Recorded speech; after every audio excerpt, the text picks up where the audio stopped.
Merry Christmas. This is the message for the day. Believe. Believe. As little children, we're excited about the presents. All the gifts get us amped up, and we just get so... And the teachers are thankful when the children go home because they've just been on such a high. My children are waking up at 6 a.m. and they're just going, today's the day. We're going to have hot chocolate at school. And I'm like, calm down. It's tomorrow. Stop it.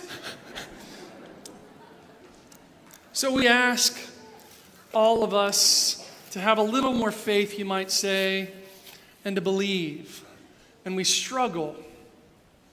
We struggle ourselves sometimes to believe, but as we get older, it gets easier in some sense because we believe for our children. And we love our kids, and we think, it's going to be good. It's for my kids. I've got to take care of this. I've got to do right. And so Merry Christmas for the children, right? And then as you get even older, it's Merry Christmas for the grandkids and spoil them rotten. Well, I want to say welcome. Welcome to the Westside Church of Christ. My name is Andrew Hill. I'm the lead servant here, and I'm just excited for what Christmas is going to bring and what this message is going to bring. I hope that this message brings you another step closer to Jesus, another step into His embrace, and to know Him and to feel the peace that He has for all of us at this time of year and throughout the year. Today we're going to be talking about Mary, but I want to talk about Quailwood first. Quailwood Elementary is just behind us, and Christmas presents were given, but also Christmas dinner. Christmas dinner and Christmas presents were given for 5 families of that school who were going to struggle through, and so we were able to bless them, and I just want to say thank you for your giving to them, for your buying of those gifts, and for the church purchasing the meals. And the other is we also as a church purchased some board games for the school because, when it's bad weather or whatever, they can't go outside, and they were needing something to do inside besides watch TV or movies. So Merry Christmas to Quailwood from you all. Thank you so much for your generosity. And this morning we're talking about waiting. It's the continuation of our sermon series. We've been talking about waiting for quite a while, since after Thanksgiving. And so the Christmas message is the gospel message. It is the idea that Jesus has come. But in our Christmas sermon series, we're also looking at these 4 women. And we've covered some difficult topics. And I'm not going to preach with this on forever. You've been waiting for me to take this off, some of you. And but I think the important thing that we remember, even as we deal with difficult topics, we need to be able to laugh at ourselves. And at least you could laugh at me for wearing a silly hat on my head, right? And but we need to laugh at ourselves, and we need to enjoy Christmas and enjoy the time of year and just give ourselves some room to breathe. Because sometimes we get so uptight and so wrapped up in how it's supposed to be and doing it perfect. And there's 4 women up here on the screen, and those 4 women represent the first 4 women we've talked about in our sermon series so far. And you might remember, if you were here, and if you weren't, you can go back and watch them or just listen to the quick wrap-up. The first one was Tamar. And do you remember Tamar was waiting for justice? You see, she got married. She was an outsider. She was brought inside. Judah was her father-in-law. She had some difficulty with the first husband, and he died because it was God who did that. And then the second husband, and then there was just a big mess. And, Judah sent her away, and then she came back acting as a prostitute to ensure that she got her children that she needed to continue her husband's line. And that's a tough topic, isn't it? But she was waiting for justice, and she got it when Judah said, she is more righteous than I. And then the next we talked about, it was Tamar, and then it was Rahab. And she was a prostitute, and she lived in the walls of Jericho. And what was she waiting for? Do you remember? She was waiting for freedom. She was waiting for the time when those walls would fall down, but her house would remain, and that she would be invited into the nation of Israel, and she would be chosen. And she was. And she was added into the lineage of Jesus. And that's why we're talking about these women and why we're going to talk about Mary. Because they're all the grandmothers of Jesus. Some of them are great-great-great-great-great-grandmothers, and some are not as great. But, they're all great. They're phenomenal. Because here's the thing. We go to the next one, and it's Ruth. Ruth was a Moabite. She's another outsider. She was not a Jew. And her husband died. And her brother-in-law died, and her father-in-law died. And she went home with Naomi to Bethlehem, and she was welcomed in, and she was waiting for a redeemer. She was waiting for Boaz to come and take her as his own, and to redeem her, and to give her also children and a lineage, which then she becomes the grandmother of King David. And then next, or the great-grandmother. And then next is Bathsheba. And Bathsheba, well, she was taken advantage of. And Brian did such a good job last week talking about this. And I just want to thank him for that. A fabulous sermon. And Bathsheba was taken advantage of, and she had no voice, and she was given no voice. But then the second part of her story is that she becomes the great and wonderful queen mother of King Solomon. And she is honored because it's the only king that we know of in the Bible that bows down to a woman. And he bows to his mother. And in that last passage of the story of her life, the idea is that she has waited for honor and she has received honor. And that honor is overwhelming because in those last passages, she's given more voice than ever. And King David's voice is diminishing and gone. And then Solomon rises up, her son. And so we see these four women all broken, all imperfect, all struggling, and yet Jesus welcomes them in, and the gospel writer, Matthew, welcomes them in to the family of God and the family of Jesus, and says these women are the message of the gospel. Because there's outsiders. There's people who are not the nation of Israel. They are not the Jews, and yet they're welcomed in. They're women women aren't supposed to be in the lineage. And yet they are. And so here's four wonderful women. And today we're going to talk about Mary. And Jacob, the father of Joseph, the husband of Mary. And Mary was the mother of Jesus, who is called the Messiah. And so today we're talking about the fifth woman in the lineage of Christ that's given there in Matthew chapter 1 that helps us connect with the gospel, that it is for all. It's for the outsider, the insider, the lost, the found. And it's this sense of a culmination. As we read about those women in Matthew, if you know their stories, if you were a Jew back in the time that Matthew wrote this, and you read through that, you would go, oh, yeah, I remember that woman. Oh, I remember that woman. Oh, I remember that story. Oh, I remember that story. Ruth, Rahab.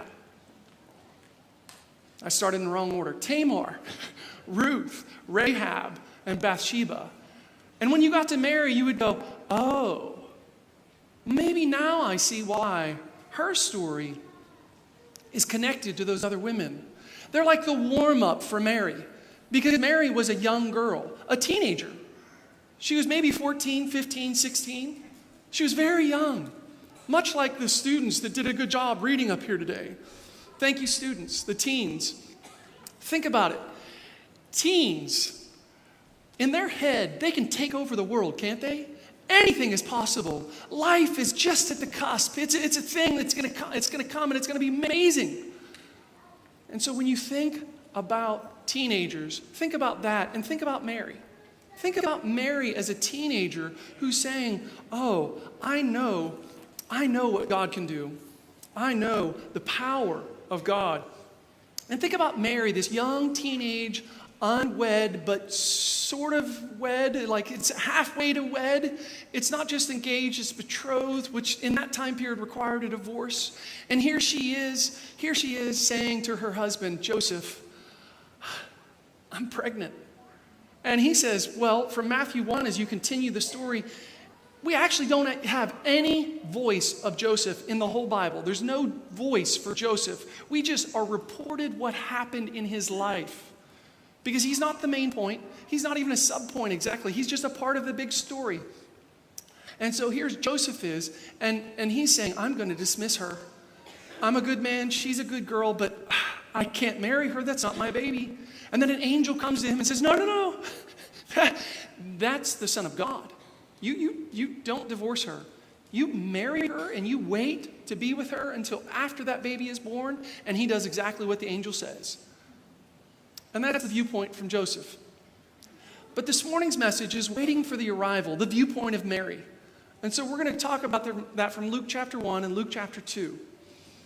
And Mary's viewpoint is this, that in all of this, in Luke chapter 1, she is very aware of who her son is and how amazing it is that he is going to change the world.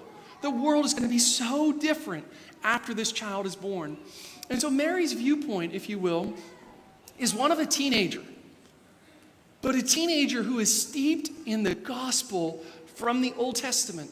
She knows the message of the prophets. She's heard those stories. She's read that, or it's been read to her in synagogue and at the temple maybe. And she knows what God is about to do. And you see, from her viewpoint, think about it. She has the courage to tell her husband, I'm pregnant. Her husband says, okay, well, that's not going to work out. And she trusts God. She hears the angel. The angel says, hey, you're going to be pregnant. And she says, hey, whatever the Lord wants, that's what I'll do. And then think about the next thing that happens. They go off to pay their taxes, to do their thing down in Bethlehem, right? And she gives birth in an awkward place, not her home. And then she has strange visitors, shepherds, who are terribly low people in the culture. I mean, they're like minimum wage workers, like at Walmart. They're not super respected, and everybody's going, oh, we have visitors, oh, welcome them in. It's more like, oh, the shepherds are here. Put away the good stuff. And yet, that's not the attitude at all. It's fulfillment of Scripture.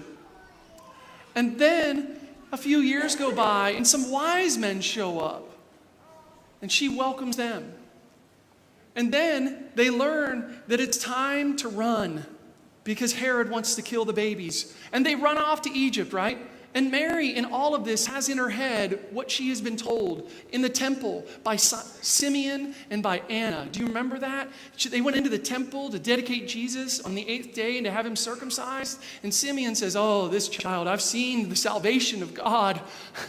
Oh, I have seen, and now I can die. And Anna goes around telling everybody. She doesn't have a voice in there, but she's going around telling everybody as a prophetess, you might say. She goes around telling everybody, this is the Messiah, this is the chosen one. And so think about it from Mary's perspective, a mother, a Jewish mother who wants to brag about her child and say all kinds of great and wonderful things, just like we all do about our children. My child's really smart. My child's really beautiful. My child could do anything. My child's the savior of the world. Like a young woman who at 12 years old, Jesus is 12, and Mary is likely 24, and she's lost the Son of God, and he's in the temple. She goes, what are you doing? And even here, Jesus' adoptive father, Joseph, has no voice. It's Mary talking to Jesus. And he says, I had to be about my Father's business. And at this point, you never hear about Joseph again. And Joseph is a side note. He's gone. Whatever it was, it is not. And so we come to this idea of, well, Mary, did you know? When the angel came to you, did you know? What did you know, Mary? Did you know that he would do amazing things, that he would rescue people, that he would heal the sick, that he would cast out demons, that he would walk on water, that he would be the Savior of the world? Did you know? And at this time, we're going to have a little song by our praise team, and you can try to sing along if you know it, but it might be a little difficult. But Mary, did you know?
Beautiful.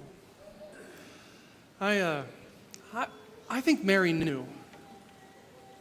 I really do. I think she knew. I don't think she knew all the details, but she knew a lot. Listen again to Mary's song. And Mary said, "My soul glorifies the Lord, and my spirit rejoices in God, my Savior. For he has been mindful of the humble state of his servant. From now on, all generations will call me blessed. For the Mighty One has done great things for me. Holy is his name. His mercy extends to those who fear him from generation to generation. He has performed mighty deeds with his arm. He has scattered those who are proud in their inmost thoughts. He has brought down rulers from their thrones, but has lifted up the humble. He has filled the hungry with good things, but has sent the rich away empty. He has helped his servant Israel, remembering to be merciful to Abraham and his descendants forever, even as he said to our fathers." All of this is spoken in the past tense. He did all these things. But you know, Mary is saying, my name is going to be blessed for all generations. Why? Because she knows that this is going to happen again, but in a bigger, grander scale. The whole world is going to be changed. I believe she knew that the new Exodus, the new, how do we call it? The new creation, the new Genesis even, was going to start all over again. And it was going to start with her baby. And as she waited, you have to think though, she waited, and she waited, and she kept on waiting. You see, from the very time she was told of a Redeemer, she waited for the arrival of that baby. For 9 months, almost 10, she waited and she waited. Every time a new Messiah figure came up in her day, which was quite a few, she waited for the arrival of her Messiah. From the moment the angel came and talked to her about Jesus, she was waiting for his arrival. Joseph shared the story of the angel speaking to him. You've got to know that the two of them sat and talked. What does this mean? And look, he's kind of normal, but he's growing up. What's happening? He is special. He is different. This is not like a normal child. We are waiting. What does it mean? Because once Jesus arrived as a baby, now the wait was, well, when is he going to change the world? When is it going to happen? How is it going to happen? And think about it. When she could wait no more, because the message of Simeon and Anna and all the others, all the prophets that she hears every Sabbath in synagogue are telling her, the Messiah, the Messiah, the Messiah, and he's your son. And when she can wait no more, she's at Cana at a wedding, and she says, Jesus, fix this. Make it right. Does she know how? Probably not. But she knows that he can. And she says to him, make it right. And he makes a whole lot of wine, and they have a great party. And in this, Mary's still waiting, because for 3 years, her whole family, the whole neighborhood, the whole nation is going, I think he's a little crazy. He seems a little off. Who does he think he is? And yet Mary knows who he is, but isn't sure that this is how it's supposed to happen. And so she's still waiting. And then he's taken and nailed to a cross. And she thinks, this isn't how it was supposed to happen. This is not what I remember. He's supposed to change the world. And you'll remember that before the resurrection, who knew there was going to be a resurrection? Who really understood that? And once he was resurrected, she's counted among the believers. She's still there, worshiping this child of hers and saying, yes, I believe. And throughout all of this, now she's waiting for this great change that comes on the day of Pentecost, when the gospel message is preached that your young men, your old men, your young women, your old women, they're all going to prophesy. They're going to see visions and have dreams, and they're going to know that this is from God, and they're going to say things that the world has never heard. And that's the story of Jesus. The gospel message. That it's not about Jew and Gentile. It's about bringing them together. It's not about black and white and every other color in between. It's about bringing them together. It's about a unification. It's not about everybody being exactly the same, but it's about a generosity of heart and spirit that says, I love the world and I will die for the whole world. That's the message. And even today, we are waiting with Mary for the second coming because we know that the gospel has gone out. But the kingdom hasn't fully arrived yet. There's an already. It's here. We're in the kingdom, but it's not yet here fully. Because if it was, none of us would have lost any loved ones this year or the years before. None of us would be asking for prayers for sickness and healing. None of us would be frustrated and heartbroken that this Christmas isn't like last Christmas. If we knew the kingdom was fully realized, we wouldn't talk about the sorrow that is to come. We would be rejoicing eternally with God in heaven. Whether that's here or there or where, God knows. And that will be the joy that we will know too. But here's the challenge I have for you this morning. Simple faith challenges. Wait. Wait. Wait for the second coming like Jesus is already here. Live like you know it's true. Live like Mary, like a teenager who believes he can take over the world, or she can take over the world, more rightly put for Mary. Think about this. Teenagers truly think they can take over the world. I don't know if you remember, but there was a time when Jesus says to Peter, hey, Peter, can you go down to the lake and draw out a fish? And in it, you're going to find, in that mouth of that fish, you're going to find a coin that's going to pay your tax and mine in the temple. Why were there only enough for 2? Because the rest of the disciples, all 11, were teenagers. They were under the age of 20. Jesus led a rebellion with teenagers. And you think, oh, they're too young, they can't. Oh my, what are they doing? They're teenagers. They're the ones who are going to change the world. We need them, and we need to say thank you. Wonderful. God has called you to do mighty things and powerful things because you are his disciples too. And for us who are older, and me who's feeling like I'm so old now, I think, wow, how much strength and energy do I have? How much power do I have? I can still wait. I can pray. I can be like Anna and Simeon in the temple and say, oh, it's coming. Salvation is coming. Jesus will return, and I can live a faithful life and call out for that and pray for that and look for that and long for that and praise the younger people and say thank you. And in that waiting, we can all live as if Jesus were coming today or tomorrow or the next day. We have no clue. Francis Chan, he has a countdown when he preaches or teaches somewhere. There's a countdown in the room. And he says, I imagine that when the countdown is over and it goes to zeros, that Jesus has returned. And so I stand, and when I preach, I hold nothing back because I expect his arrival. Can you imagine if you lived every day that way? Expecting the second coming, the arrival of the Messiah? What would change in the way that you talk with your friends and your neighbors? What would change in the way that you lived out the gospel message for yourself? Would you live in more grace or would you live in more judgment of yourself? I hope you would live in more grace, more joy. So the next challenge I have for you is accept. To accept your place in the story, which means to truly live a revolutionary life. I mean, you think about who Mary was. And the words she spoke in what's called the Magnificat, that song of hers, it was revolutionary. It was all the rich are going to be torn down and the poor are going to be given what they need. And all the kings and rulers, coming down and all the poor and needy are going to be lifted up.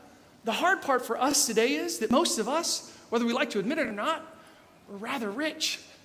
And we don't want to be taken down. But here's the thing, as a follower of Jesus, I voluntarily submit myself to be more humble more generous, more giving, more blessing. And that's why I'm so thankful that we're partnering with Quailwood. And I don't know if you know this, but we have about 10 people, I think, that go over there regularly to volunteer. And recently, I've started going over about 4 hours a week. And I think it's important for us to engage with that part of our community and to love them well, expecting nothing in return, but just blessing them and loving them, because that's what it is to accept our role in the story. I'm not somebody famous. I'm not super well known. My daughter thinks that every time the news comes out to interview us because we have some fall fest or something, that I'm famous because I was on the TV. And I'm like, honey, that's not famous. It's not even remotely close. But think about it from a child's perspective. Every time you're recognized and people see you and know you, a child thinks you're famous. Live as if you are famous because you're a child of the King. You're just like the 4 and 5 women we talked about, all broken, all wondering and asking and begging and pleading for a Savior, a Redeemer, hope, integrity, some sense of justice, honor. Live in that way and accept your part in the story, however little or big it is, because the majority of us will not be famous. But accept your part and live it well. And 3, share. Share the message of Jesus. When you live in such a robust way, in such a wild, praising God sort of a way, you have to tell His story. Not your story, but what He is doing in your life. Recently, some minister friends online, we shared the struggles that we face as ministers. And then somebody said, let's turn that around. Let's talk about the blessings that we share as ministers. And they talked about the times when people came and apologized, and when people said wonderful things. A single father came to the preacher's office and said, you helped me be a better dad. You helped me be a better Christian. And I think that's wonderful. And the preacher isn't going, look at what I've done. He's saying, look at what God is doing through me. This is the blessing it is to be a part of God's story. So I ask you, in your world, if you're a teacher, if you're a retired person who has neighbors and friends, what can you say about what God is doing in your life? Where is it that you are being drawn in and drawn out, and that you can connect with others and that they can say, thank you, forgive me, or thank you for helping me be a better dad, a better mom? What kind of a blessing will it be for you to share the message? And some of you, it's very simple to volunteer at Quailwood. You can talk with me, or I believe Judy Stallings is still kind of responsible for that. And just let us know how you want to get connected. I think it's important that at this time of year and throughout the whole year, we connect with our community and love them well and share the blessings we've been given. And the simplest thing of all is to read with a child. It's not difficult. Most anybody can do that. So your faith challenges today are to wait. To wait on God, but to wait actively participating, accepting your role, giving generously, sharing the message of Jesus. Won't you do that? Let's close in prayer. Our Father who art in heaven, hallowed be thy name. Thy kingdom come, thy will be done, on earth as it is in heaven. Give us this day our daily bread, and forgive us trespasses, we forgive those who trespass against us. And deliver us from evil. For thine is the kingdom and the power and the glory forever and ever. Amen.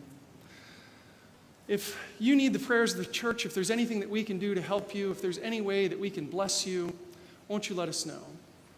I think as we struggle at this time of the year in some regard, I tell you, I was a little emotional when they were singing, when the praise team was singing Mary Did You Know, because it really hit me. It really just overwhelmed my soul. And sometimes when I'm praying like the Lord's Prayer, it kind of overwhelms me and I forget where I'm at. I lose track of things. And I think, oh, I ask you, has Jesus touched your soul deep down within inside of you? Has He overwhelmed you to the point that you lose yourself in Him? If not, I ask you to connect, to come to know, to be blessed by God. If you need the prayers of the church, if there's any way that we can bless you, won't you let us know? if you need to put on Christ, if there's a way that we can do that, today would be a great day. It is a special day. It's a wonderful day. It's almost Christmas. It's the eve of Christmas Eve, right? But I encourage you to be open to Jesus, more so than you've ever been. Let your life flow into his and let his life flow into you. Won't you stand as we sing?